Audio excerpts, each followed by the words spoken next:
On the morning of January 8th, 1841, a laborer named Michael Burke was asleep in a workman's shanty on the bank of the Croton River, about 40 miles north of New York City. Above him stood an unfinished wall of stone and earth that thousands of men had been building for nearly 4 years. That wall was meant to tame a river and carry its water all the way down to Manhattan. Before the sun was fully up, the river took the wall, and it took Michael Burke with it. His body was found 3 miles downstream. The man who had to answer for that dam was an engineer named John B. Jervis, and he had begun his own working life as a teenage axeman, clearing brush for the Erie Canal.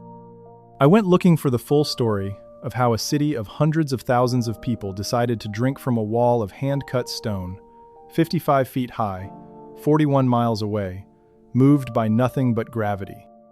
What I found is one of the most quietly astonishing things Americans ever built. And almost no one who turns on a tap in New York today knows it happened. So let me show you what it actually took and why the city had no choice but to try. To understand why anyone would attempt something this large by hand, you have to understand how desperate New York had become for clean water. For almost 200 years, the island of Manhattan had drunk mainly from one place, a spring-fed pond near the center of the lower city that people called the aqueduct, or the freshwater pond. In the early days, it was clean and deep enough that some claimed it had no bottom. There was a famous well beside it that fed the tea water pump, and carts carried that water through the streets for people to buy by the bucket. But Manhattan sits on hard rock and salt water with no great river of its own, and a single pond cannot serve a growing city forever. As the population climbed, the tanneries and the breweries and the slaughterhouses crowded in around the aqueduct, and they poured their waste straight into it. By the early 1800s, the pond that had watered New York for 2 centuries was a stinking sink, filling with dead animals and the runoff of 100 trades. The city eventually drained it and filled it in, and the ground where it had been became the most notorious slum in America, the 5 Points. The city did try to fix the problem before it reached for the Croton, and the first attempt is one of the strangest chapters in the whole story. In 1799, the state handed a private company the exclusive right to supply New York with water. It was called the Manhattan Company, and it was led by the politician Aaron Burr. But the men who ran it turned out to be far more interested in banking than in water. They used a clause in their own charter to open a bank instead, and they gave the city's water the smallest effort they could get away with. They sank a well near the old pond, built a modest reservoir on Chambers Street holding a little more than 500,000 gallons, and laid about 6 miles of pipe to distribute it. Those pipes were not iron. They were the trunks of yellow pine trees, hollowed out with an auger, the bark left on, tapered at one end to fit into the next and bound together with wrought iron bands. That wooden network reached only about 400 families, and the water it carried was no better than what the city already had. For another full generation, New York drank badly and waited. Then came the 2 disasters that ended the waiting. In 1832, a cholera epidemic swept through the city and killed more than 3,000 people in a single summer. Anyone who could afford to leave fled the island. The dying was worst exactly where the water was worst, in the crowded low blocks near the filled-in pond, and the lesson was impossible to miss. 3 years later, in December of 1835, came the second blow. A fire broke out among the warehouses of Lower Manhattan on one of the coldest nights of the year. The cisterns were frozen solid. The wells were too shallow and too far apart. The firefighters watched their hoses ice over and their water give out, and the fire burned through the night until it had leveled hundreds of buildings across the commercial heart of the city. New York learned the same brutal lesson twice in 3 years. A great city without water is a city waiting for a catastrophe. So the city finally committed to the only answer big enough to matter. In 1835, New Yorkers voted to dam the Croton River, far to the north in Westchester County, and to build a closed channel of brick and stone to carry that water more than 40 miles down to the city. To a great many careful men of the time, the plan sounded like madness. There would be no pumps anywhere along the line. There would be no steam engines lifting the water. The entire system would run on gravity alone, on the simple fact that the Croton sits a little higher than Manhattan, and water given a steady downward path will always travel toward the sea. The first man given the job of finding that path was David Bates Douglas, a former Army engineer and a professor at West Point. Douglas walked the country and surveyed the route and laid out the basic line the water would follow. But the work under him moved slowly. The costs frightened the commissioners, and in October of 1836 they removed him. In his place they appointed John B. Jervis. And here is the detail I keep coming back to, because it ties this whole story together. Jervis was not a university man. He had almost no formal schooling as an engineer at all. He had started out decades earlier as a common axeman, a young man swinging a blade to clear the route of the Erie Canal across upstate New York. He learned his trade by doing it, mile by mile, on the greatest hand-dug waterway the country had ever built, and he rose from there through the canals and the early railroads on sheer competence. The man New York trusted to finish its water supply had learned everything he knew on the Erie Canal by hand. The teacher and the student were the same river country 20 years apart. If the idea of moving an entire river by hand is the kind of history you came here for, I want to tell you that the story that started all of this, the Erie Canal that taught John B. Jervis his trade, is now a book. The full illustrated account of how it was dug across New York with shovels and wheelbarrows. You can scan the code on your screen and start reading it tonight. Jervis took the survey that Douglas had left him and turned it into a set of demands so exact that they still impress engineers today. The aqueduct would run 41 miles, and along that entire distance it would drop just 13 inches per mile. Stop and feel how fine that is. Over a length of more than 40 miles, the channel falls about as much as the height of a tall man, and not 1 inch more than it has to. Too steep, and the water would race and tear the masonry apart. Too flat, and it would sit still and turn stagnant. Jervis chose a slope gentle enough to keep the water moving at a slow walk and firm enough to keep it fresh, and then he held his crews to it across a distance you would drive for the better part of an hour today. The channel itself was not a pipe in the way we picture pipes. It was a tunnel you could walk through, shaped like a horseshoe, built of brick and cut stone, about 8.5 feet high and 7.5 feet wide. A grown man could stand up inside it with room to spare. The crews lined the inside with brick laid so smoothly that the water would meet almost no resistance, set in a hydraulic cement that would harden even under water, and they wrapped the whole channel in masonry and packed earth to hold it against the frost. Every mile or so they raised a stone ventilator tower, so the moving water could breathe and the pressure could never build to a point that split the walls. 41 miles of hand-laid brick tunnel, falling 13 inches in every mile, running south through the valleys and ridges of Westchester, past Sing Sing and Tarrytown and Yonkers, toward the river that guarded Manhattan. Holding that grade across 41 miles of real country was the harder half of the job. The land between the Croton and the city is not flat.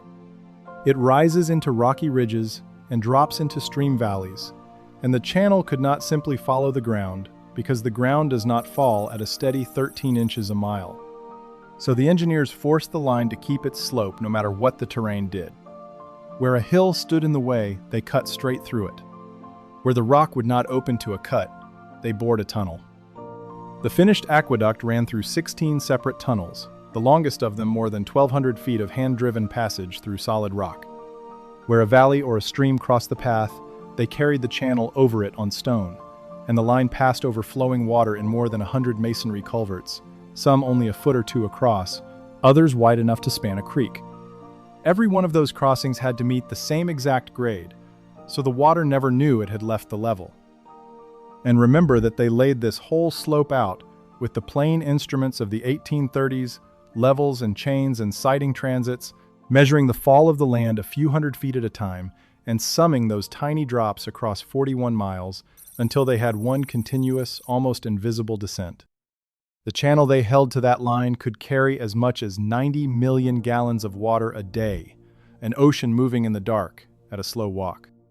The most striking of those crossings still stands in the village of Ossining, the old Sing Sing.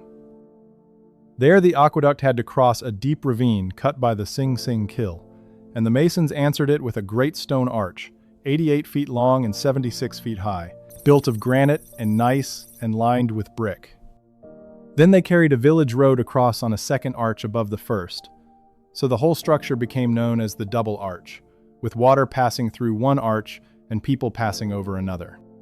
It is a small masterpiece, and it has stood for more than 180 years. To keep the long channel clean, the engineers also set waste weirs at intervals along the line, stone chambers with gates that let the keepers drain a stretch of the aqueduct and flush it out, so the water that reached the city stayed clear. None of it was decoration. Every cut, every tunnel, every arch, and every weir existed for one reason: to keep a river falling 13 inches a mile, all the way to Manhattan. And at the head of all of it stood the dam. The Croton Dam was a wall of cut stone about 55 feet high, some 70 feet thick at its base, narrowing to 7 feet at the top, and roughly 250 feet across the river. Behind it, the river backed up into a reservoir 5 miles long, covering 400 acres, holding 500 million gallons of water waiting to begin its journey. Building a stone wall that size across a living river is its own quiet act of nerve. The crews had to push the river aside while they worked, hold it back behind temporary barriers, dig down through mud and gravel until they reached solid bedrock, and only then begin to raise the masonry from a foundation that the current could never undermine. The dam did not just block the Croton. It lifted it, gathered it, and aimed it down the long stone throat of the aqueduct toward the city. Now hold the engineering in your mind for a moment and look at the hands that did the work, because this is where the real weight of it lives. The dam and the aqueduct were built by thousands of laborers, and most of them were Irish immigrants, men who had crossed the ocean into a country that needed their backs and offered them very little in return. They worked for less than $1 a day. They lived in rough shanties strung out along the line of the works, in the river valleys and the rock cuttings, through the heat of summer and the deep cold of a Hudson Valley winter. The tools they used were the tools of the age before machines: picks, shovels, hammers and hand drills for the rock, black powder to break the stone ledges that would not yield to iron, mule carts and wheelbarrows to haul the cut stone and carry away the spoil. There was no excavator anywhere on that line, no crane, no engine doing the lifting. There were only men and animals and gravity and time. I want to be careful here, because it would be easy to make this sound romantic, and the men who did it would not have called it romantic. Breaking rock with black powder killed and maimed workers in numbers the records only partly captured. Cave-ins, falling stone, drowning in the works, the ordinary violence of moving heavy things by muscle, all of it took a steady toll across the 4 years of the job. For most of those men, the ledger gives no name, only a number. They were hired, counted, and replaced.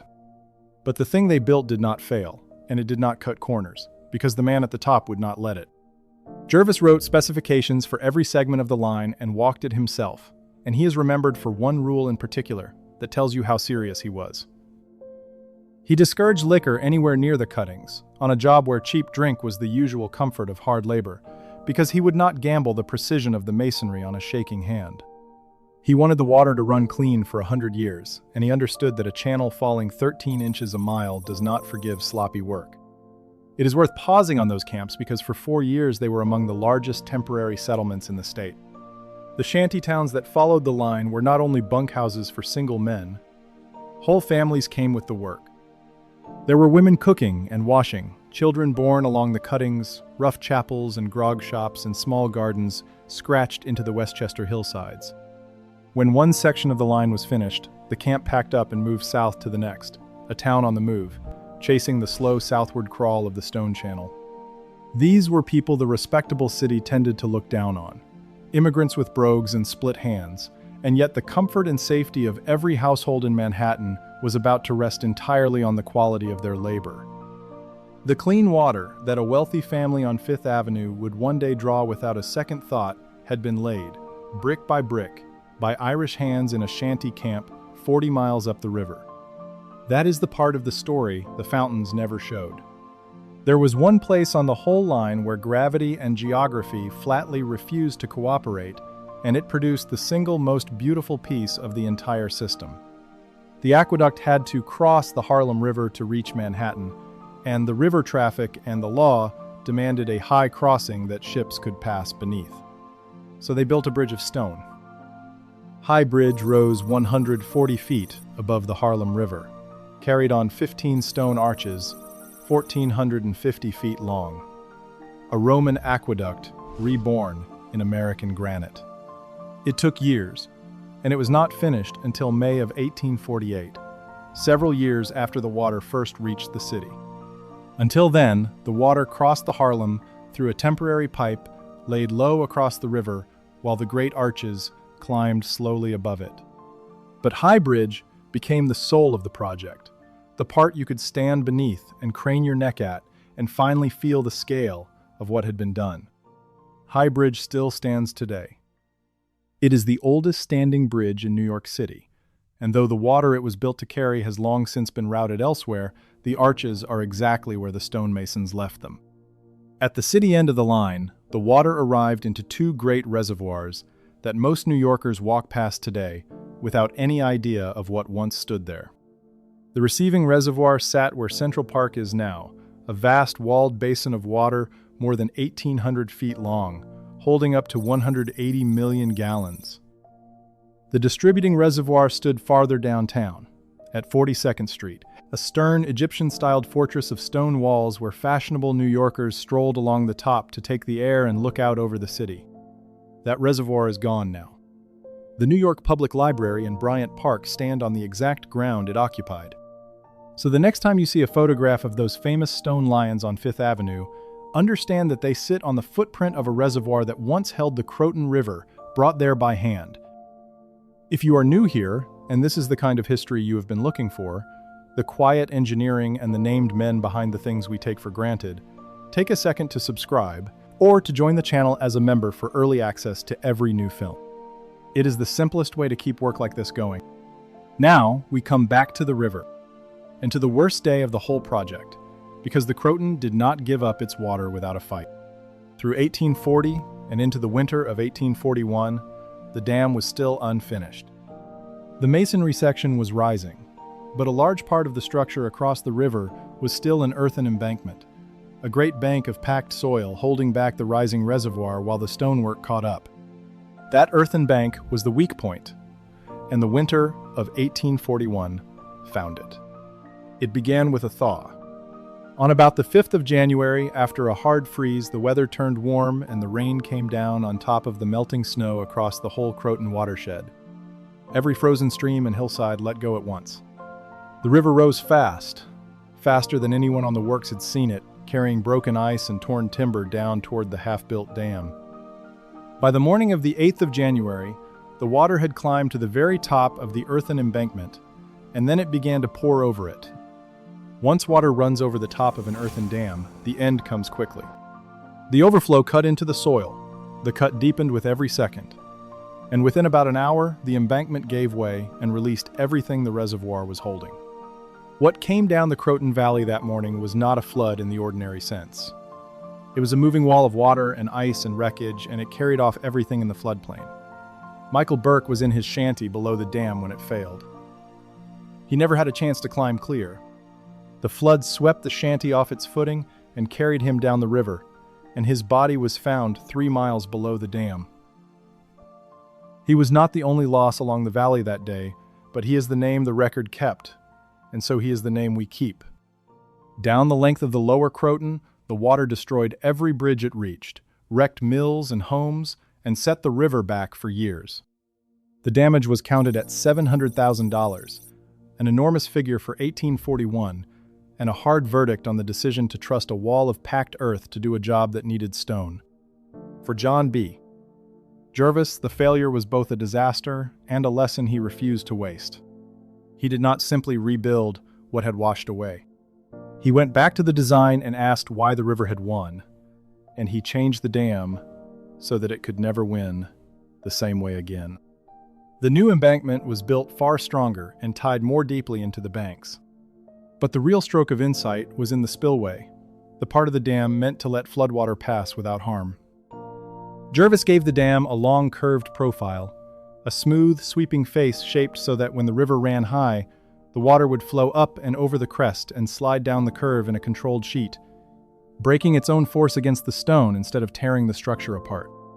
He took the dam's single greatest danger, the moment of overflow, and turned it into the very thing the dam was built to survive. The rebuilt Croton Dam, with its curved stone spillway, held the river from the 1840s all the way until 1906, when a larger New Croton Dam was finally built 3 miles downstream to take its place. More than 60 years of floods, and it never failed again. By the summer of 1842, the line was so nearly complete that the engineers could inspect it from the inside, and they did it in one of the strangest images of the whole project. A small boat that the men called the Croton Maid was carried up to the aqueduct and floated through a long, finished stretch of the empty stone channel, gliding by lantern light through the cool, dark tunnel, drifting along the very grade that would soon carry a river. For a few quiet weeks, men rowed a boat through a tunnel that held no water yet, riding the slope they had cut and laid by hand, checking the work one last time before they let the Croton in. So the men went back to work, and they finished it. And on the 22nd of June, 1842, after years of digging and blasting and laying brick by hand, the gates were opened and the Croton River began its long, slow walk to the city. The water took about 22 hours to travel the full 41 miles, moving at a little under 2 miles an hour, sliding down that gentle 13-inch grade through the dark stone channel, across the Harlem River, and into the reservoirs of Manhattan. People rode out along the line to watch the first water move through the aqueduct, and word ran down to the city ahead of the river itself. The formal celebration came on the 14th of October, 1842, and the young city threw itself into it with everything it had. New Yorkers held what was, at that time, the largest parade the city had ever staged, a procession that stretched some 7 miles and drew a crowd estimated at 250,000 people lining Broadway. The city had commissioned a song for the occasion, the Croton Ode, written by George Pope Morris, and it was sung in front of the new fountain by members of the New York Sacred Music Society. And in City Hall Park, the centerpiece, a fountain fed by the Croton sent a jet of clean, sparkling water 50 feet straight up into the air, in the middle of the city, on demand, with no one pumping it. For tens of thousands of New Yorkers, it was the first time in their lives they had ever seen such a thing. A city that had buried 3,000 of its own a decade earlier and watched its heart burn for want of water, stood in the autumn light and looked at a column of clean water leaping out of a river that began 41 miles to the north. Behind the fountains and the 7-mile parade was a second, quieter network that actually finished the job. The water that reached the reservoir still had to get into the streets and the houses, and so the city laid down a web of cast-iron pipe beneath the pavement, following the grid of the growing city. In time, that distribution system ran to something like 130 miles of iron pipe carrying Croton water under the streets of Manhattan. For the first time, an ordinary household could have clean water piped directly indoors for about $10 a year. And for those who could not pay even that, the city opened free public hydrants along the streets, where anyone could fill a bucket at no cost at all. Those same hydrants finally gave the fire companies what they had begged for on the night the city burned: real water at real pressure, on demand, at the corner. The cost of all of it was staggering for the time. The dam, the reservoir, the 41 miles of aqueduct, and the Westchester land came to more than $8.5 million. And once the city pipes and the interest on the loans were counted, the whole undertaking reached something on the order of $13 million. There were men who had called that price insane when the work began, who swore the city would bankrupt itself chasing water from a river nobody downtown had ever seen. They were wrong, and the proof was pouring out of every hydrant in Lower Manhattan. What the Croton brought was not only public health and fire protection, though it brought both, and the cholera that had terrified the city loosened its grip as clean water spread. When the disease swept through American cities again in the decades that followed, New York suffered far less than it once had, and the abundance of clean Croton water was a large part of the reason why. It also began to change the inside of the ordinary home. With a steady supply of running water under pressure, indoor plumbing slowly became possible, and over the following decades, the bathtub and the indoor tap and eventually the modern bathroom spread out from New York into American life. A wall of stone on a river in Westchester quietly rewrote what it meant to live in a city. And the influence ran well past New York itself. The Croton proved that a modern American city could solve its water for good by reaching deep into the countryside and building big in stone, and other cities studied exactly how it had been done. Within a few years, Boston had built its own great aqueduct, the Cochituate, to carry distant water across miles of country into the city, opening in 1848. Over the rest of the century, one American city after another followed the path New York had cut, gathering rivers behind masonry dams, driving tunnels through hills, and walking the water home on gravity alone.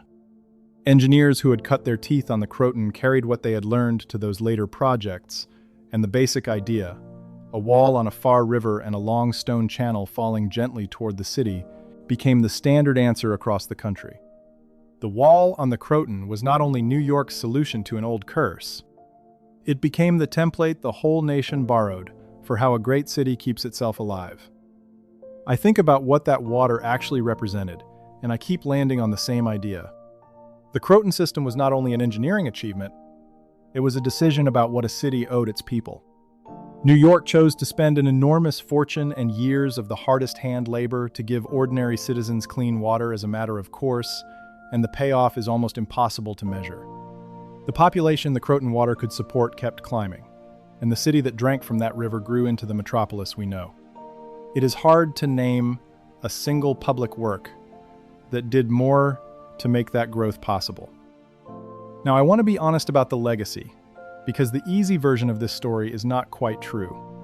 People sometimes say the old dam still waters New York, and it does not. The 1842 dam was replaced in 1906.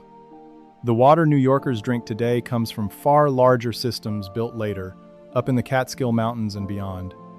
But the principle those later systems run on, the idea that you can water a vast city by reaching deep into the countryside, gathering a river behind a wall, and letting gravity carry it home through stone and tunnel, that idea was proven on the Croton by hand in 1842.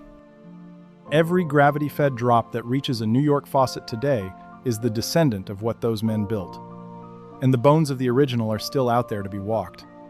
The old aqueduct is a state trail now, and you can hike for miles along the top of the buried stone channel through Westchester. High Bridge still vaults the Harlem River on its stone arches. The reservoir basins became Central Park and the ground beneath the Great Library. The work did not vanish.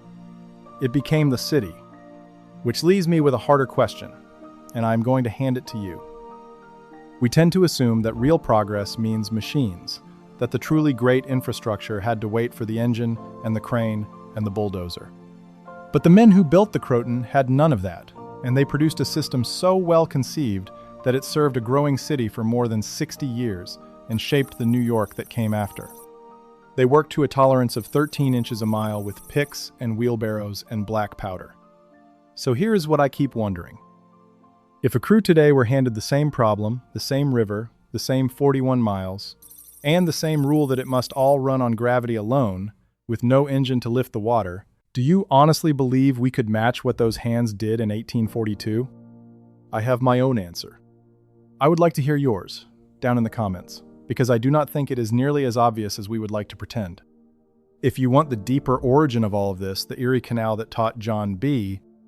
Jervis everything he knew, the full illustrated story is waiting behind the code on your screen. Scan it, pick it up, and thank you for staying with me all the way to the end. I will see you at the next one.